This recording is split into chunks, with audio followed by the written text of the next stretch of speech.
అంతర్జాతీయ మహిళా దినోత్సవం సందర్భంగా నెల రోజుల పాటు ఫర్టిలిటీ సమస్యలతో బాధపడుతున్న వారికి ఉచిత వైద్య పరీక్షలు నిర్వహిస్తున్నట్లు ఓయాసిస్ ఫెర్టిలిటీ సహా వ్యవస్థాపకురాలు డాక్టర్ దుర్గాజీరావు తెలిపారు.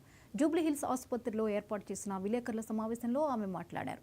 జీవన విధానంలో చోటు చేసుకున్న మార్పుల కారణంగా రోజురోజుకు సంతానలేమితో బాధపడుతున్న వారి సంఖ్య గణనీయంగా పెరుగుతోంది.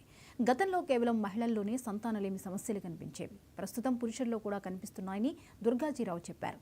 దేశవ్యాప్తంగా ఉన్న ఓయాసిస్ ఆసుపత్రుల్లో మహిళలకు ఉచిత ఫర్టిలిటీ పరీక్షలు నిర్వహించి తగిన సలహాలు సూచనలు అందిస్తామని చెప్పారు. ఇప్పుడు ఏంటి అంటే Oasis stands not just for fertility treatments, కానీ మా ప్రయత్నం ఏంటి అంటే యాజ్ మచ్ యాజ్ పాసిబుల్ ఫర్టిలిటీలో ఉండే ప్రాబ్లమ్స్ అన్నీ మనం ఎలాగ ప్రివెన్షన్ అనేది ఆలోచించాలా అనే కాన్సెప్ట్ తోటి మనం ముందుకు వస్తున్నాం. సో ఇప్పుడు ఫర్టిలిటీలోని మనకి ప్రాబ్లమ్స్ ఎక్కువ అవుతున్నాయి.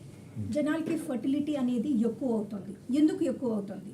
ఒకటి, లేట్గా వస్తున్నారు ట్రీట్మెంట్స్కి, లేట్గా పెళ్లి చేసుకుంటున్నారు, కెరియర్స్ అన్నీ సెటిల్ చేసుకొని వచ్చేసరికి డిలే అవుతుంది. దానివల్ల ఫర్టిలిటీ పెరుగుతుంది.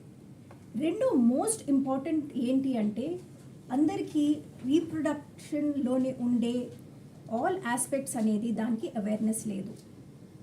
సో ఈ ఉమెన్స్ డే సెలబ్రేషన్స్లోని మా ఫస్ట్ ఆప్షన్ ఏంటి అంటే మేము ఎంతవరకు can we give awareness to everybody about the potential problems with fertility.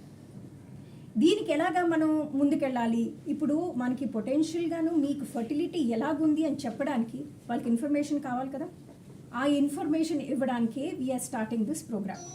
ఇది ఏంటి అంటే ఫర్ దిస్ హోల్ మంత్ ఓఎస్ఎస్లోని ఏ సెంటర్లో మీకు వెళ్ళినా కూడాను we will do free testing for fertility. So this is for women అన్నమాట. సో ఏంటి అంటే వాళ్ళు వచ్చి they can do their tests. ఏం చెప్తాం మేము? మీకు ఎగ్ రిజర్వ్ ఎలా ఉంది, మీకు మెడికల్ ప్రాబ్లమ్స్ ఏమైనా ఉన్నాయా, ఏమైనా రీప్రొడక్టివ్ ప్రాబ్లమ్స్ ఏమైనా ఉన్నాయా, దానివల్ల మీకు ఫర్టిలిటీలో ఏం ఇంపాక్ట్ ఉంటుంది అనే ఇన్ఫర్మేషన్ మేము ఫ్రీగా ఇస్తాము టెస్ట్లు చేసిన తర్వాత. ఇప్పుడు ఏంటి అంటే Oasis stands not just for fertility treatment.